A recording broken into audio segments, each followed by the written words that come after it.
My name is Fixel, and this is your Tech News Download.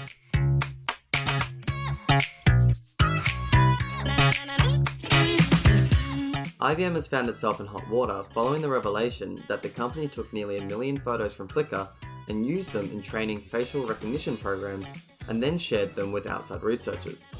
Unfortunately for IBM, they did not seek consent of the people in the photos and probably wouldn't have received said consent as the programs could be used to surveil and recognize them. It's worth noting that IBM's original intentions may have been rooted in preventing AI from being biased against certain groups when it announced the collection in January. The company explained that it needed such a large dataset to help train for fairness as well as accuracy. It is hard for the average person to check if their photos were included and request to have them removed, since IBM keeps the dataset private from anyone who's not conducting academic or corporate research. IBM is only one of several companies exploring the field of facial recognition, and it's not alone in using photos of regular people without expressly asking for their consent. Facebook, for instance, has photos of 800,000 faces open for other researchers to download. Google has posted another teaser for its event at the Games Developers Conference next week, inviting people to gather around as the company unveils its vision for the future of gaming. The company first announced the event last month. The latest teaser puts it front and center on Google's main Twitter account, along with a new video of a bunch of hallways set in various sci-fi, fantasy, and racing themed areas. While the teaser doesn't tell us much about what Google's vision of the gaming future is, rumors indicate that the company may be launching its own game streaming service that builds off the work Google has already done with its Project Stream tests. Google is rumored to be formally announcing the public-facing service that will use the tech, possibly even with some gaming hardware to go along with it, as a patent for a controller surfaced last week. Fortunately, we won't have to wait long, as Google's keynote will take place on March 19th. Red is working on a new pro camera version of its Hydrogen One smartphone, after the original model fell short in a number of ways.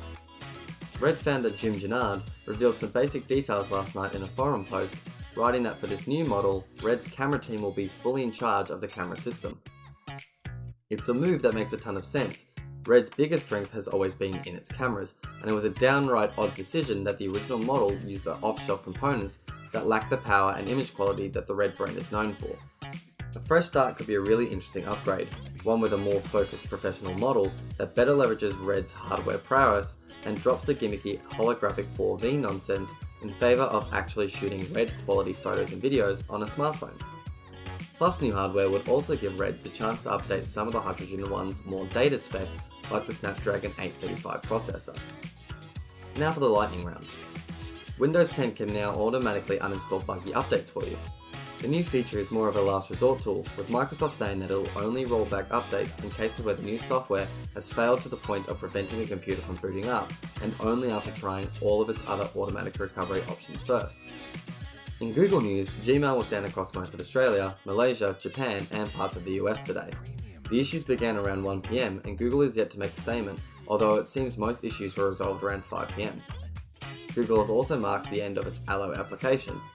The company stated back in December that the service would be shutting down, and March 12th has become its last day in operation.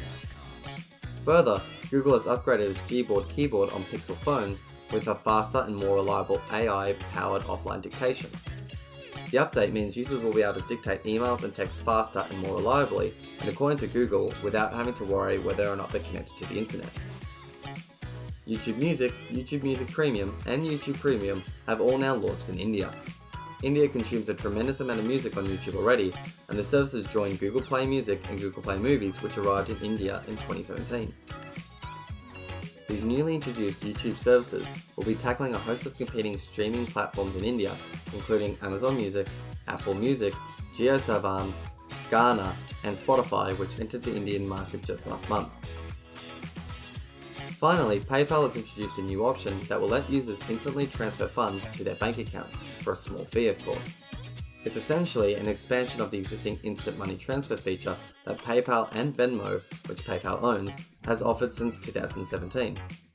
The feature only lets users instantly transfer funds from PayPal to a Visa or MasterCard debit card.